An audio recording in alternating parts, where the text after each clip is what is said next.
Hi, everybody. Dan Illman, Mike Beer, kicking off a pick four on Florida Derby Saturday at Gulfstream Park with race number 7, the Grade 3 Ghostzapper. We're going a mile and a 16th for older horses. Before we take a look at the field, I just want to remind everybody that Timeform USPPs are still free for one more week.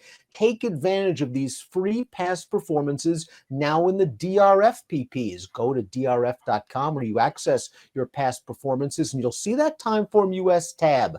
Click it, try it for free, check out all of the great features that Timeform US has to offer. Here's the field for the Grade 3 Ghostzapper Stakes. Again, we're going a mile and a 16th. And Mike, the number 5 first captain, really got good with the additional distance last year, but he did win off the layoff sprinting at Gulfstream to begin his 2022 season, and you can argue he's getting some class relief. Yeah, he's certainly getting class relief in this race. He's actually turned out to be pretty good, Dan. Your point is well taken about him, sort of getting good with distance last year.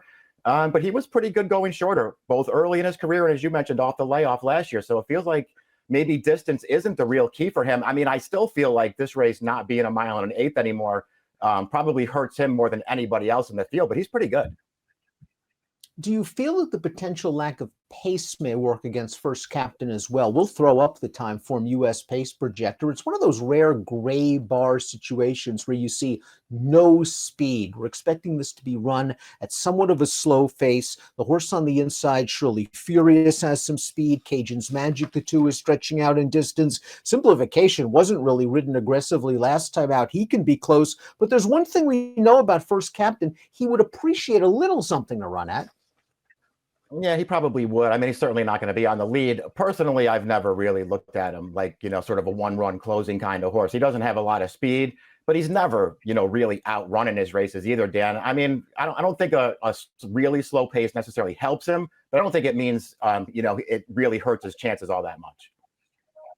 The number 1, Surely Furious, is a stakes winner at this distance, but that came over his preferred all-weather surface. It was the Presque Isle Downs Mile over the Tapeta. Now, he had a big opportunity to win one on dirt last time out. The Grade 3 Challenger at Tampa. Let's watch this stretch run. And Surely Furious had the run of the rails. He shot on through. He grabs the lead, and 2 pretty good horses take his measure late.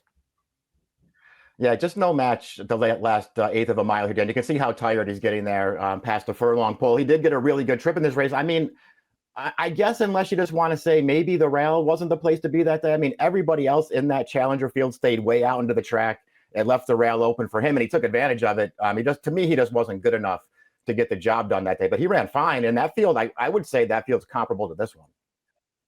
He switches to Jose Ortiz. He breaks from an advantageous inside post. I think Jose is going to take advantage of this horse's tactical speed and have him on or near the lead. I also expect stretch-out sprinter, the number 2, Cajun's Magic, to be close.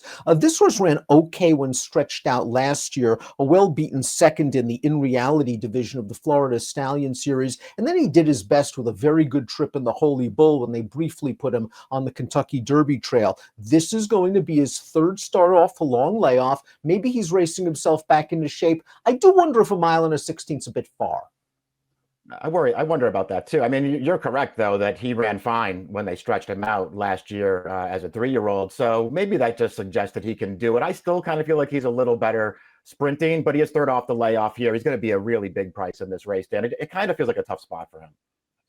The 3rd place horse from his most recent starts, a crack Florida-bred sprinter, came back to run second in a state-bred stake at Tampa Bay with an 82 buyer. The number 3 is Simplification, and this horse has legitimate credentials. He won the 2022 Fountain of Youth. He was 3rd in the Florida Derby. He was 4th in the Kentucky Derby, but he hasn't won a race since the Fountain of Youth. Let's watch his most recent try. This is the Gulfstream Park Mile, a 1-turn mile. We see him far back turning into the stretch here, and Mike, it just didn't seem he was very aggressively ridden from the start, just in between horses entering the turn. They finished with him, but it seemed like they were saving their speed for the end.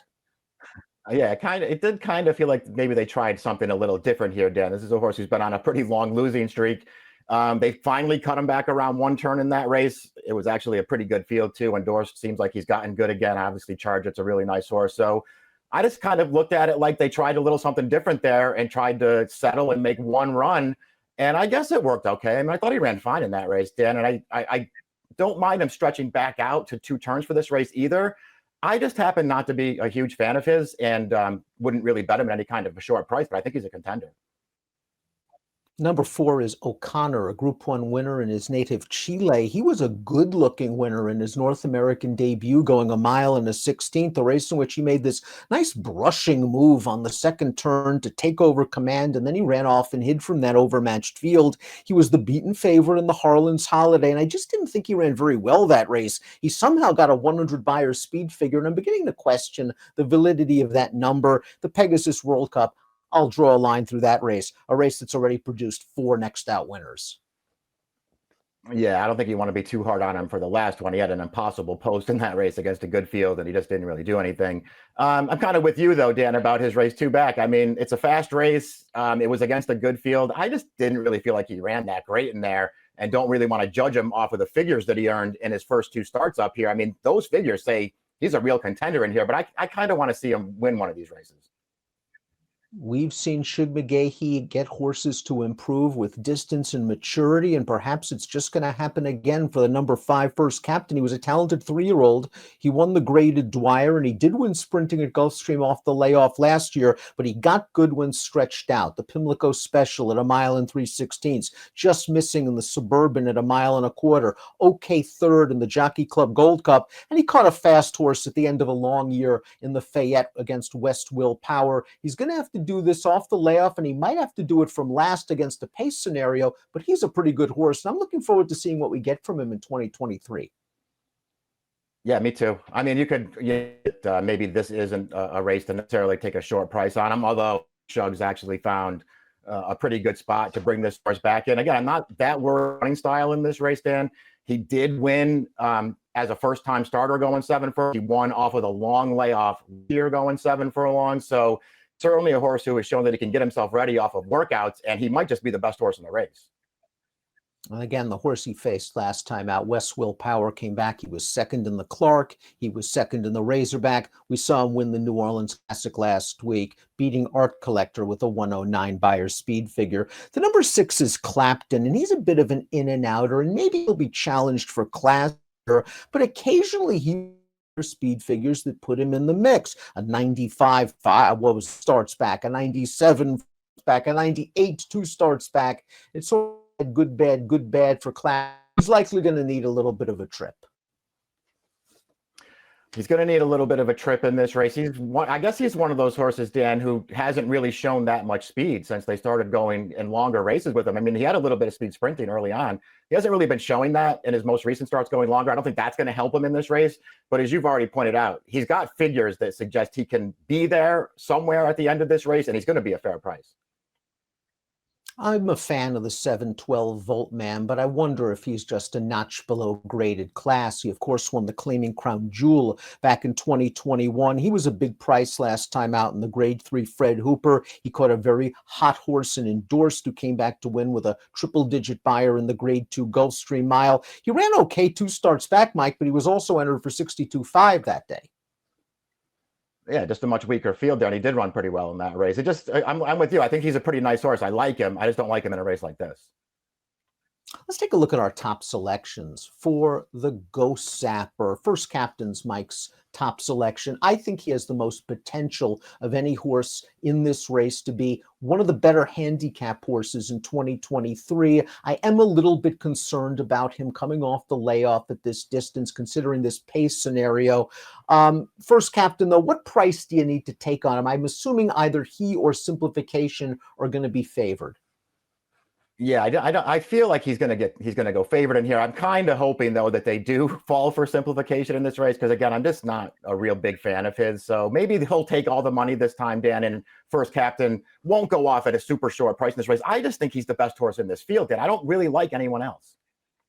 While I recognize simplification's merits, I'm sort of with Mike. I've never really been a huge fan of his, and he hasn't won a race in a long time. I mentioned First Captain coming off the layoff. I'm looking for a price in here, and maybe Clapton is just a little bit overmatched, but he does have a couple of figures on his page that indicate he can be competitive. If not on top, maybe you can use him as a board play to liven up your exotics. 5-3-4-1 for Mike, 6-3-2-1 for me, and the Grade 3 Ghostzapper kicking off the pick 4 on Florida Derby Saturday at Gulfstream. Good luck.